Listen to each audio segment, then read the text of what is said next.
दोस्तों आइए सीखते हैं सांख्यिकी और प्रायिकता की बहुत ही इंपोर्टेंट टॉपिक बहुलक को। बहुलक कहते किसे हैं और बहुलक के अलग अलग फॉर्मूला का कैसे इस्तेमाल करते हैं आज की इस वीडियो में हम लोग सीखेंगे। तो दोस्तों यहाँ सवाल क्या है, बहुलक। बहुलक इंग्लिश में क्या कहते हैं, मोड। इसका परिभाषा क्या है, तो परिभाषा है सर्वाधिक बारंबारता वाले चर को बहुलक कहते हैं। मतलब क्या हो गया कि आंकड़ा में जो सबसे ज्यादा बार आएगा, आंकड़ा में जो सबसे ज्यादा बार होगा वही हमारा क्या होगा, बहुलक होगा। इसलिए इसका फॉर्मूला क्या होता है, बहुलक बराबर सर्वाधिक बारंबारता वाला चर। दोस्तों दूसरा फॉर्मूला क्या होगा, तो बहुलक बराबर होता है L plus F0 minus F minus 1 बटा में 2F0 minus F minus 1 minus F1 गुने I।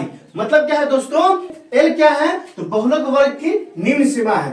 F-1 क्या है, तो बहुलक वर्ग से ठीक पहले वाले वर्ग की बारंबारता है।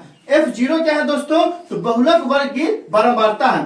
F1 क्या है, तो बहुलक वर्ग से ठीक बाद वाले वर्ग की बारंबारता है। और I क्या है, तो बहुलक वर्ग की लंबाई है। अब आपके मन में सवाल होगा कि बहुलक वर्ग निकालेंगे कैसे, तो बहुत ही आसान है। बहुलक वर्ग क्या होता है, तो बहुलक वर्ग बराबर होता है सर्वाधिक बारंबारता वाला वर्ग। मतलब क्या है कि अगर वर्गीकृत आंकड़ा में सबसे ज्यादा जिसकी बारंबारता होगा ना, वही क्या होगा, हमारा बहुलक होगा।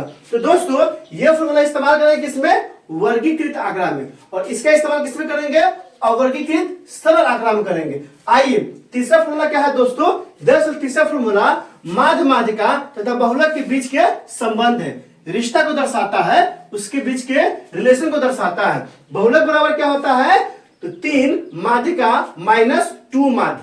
ध्यान दीजिए आपके एग्जाम में ऑब्जेक्टिव पूछ देगा, अगर नहीं सीख रहिएगा अच्छे से तो क्या कीजिए, वो छूट जाएगा सवाल।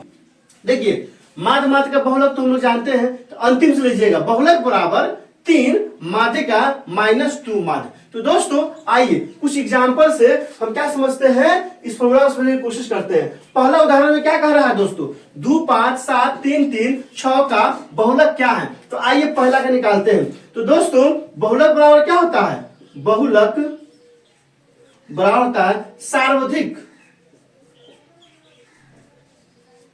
बारंबारता वाला चर। मतलब क्या है कि इस आंकड़ा में जो पहला दिया हुआ है उदाहरण फर्स्ट में सबसे ज्यादा कौन आया है, तो दोस्तों 2 है एक बार, 5 है एक बार, 7 है एक बार, लेकिन 3 को ध्यान से दीजिए, एगो यहाँ पे एगो यहाँ पे है। 3 आया है 2 बार, 6 कितना बार आया है, 6 एक ही बार आया है। तो जो सबसे ज्यादा कितना आया है, 3 आया है, इसलिए 3 हमारा क्या हो जाएगा, आंसर हो जाएगा। आइए उदाहरण 2 को समझते हैं। उदाहरण 2 कहता है निम्न आंकड़ों का बहुलक ज्ञात करें। ये आंकड़ा दिया है, चर दिया है 2 3 4 5 6 7 8। इसकी बारंबारता क्या दिया है, 6 4 9 6 13 7 2। आइए इसको भी हल करते हैं, बहुत ही आसान है। फॉर्मूला वही लगेगा, क्या लगेगा दोस्तों, बहुलक बराबर सर्वाधिक बारंबारता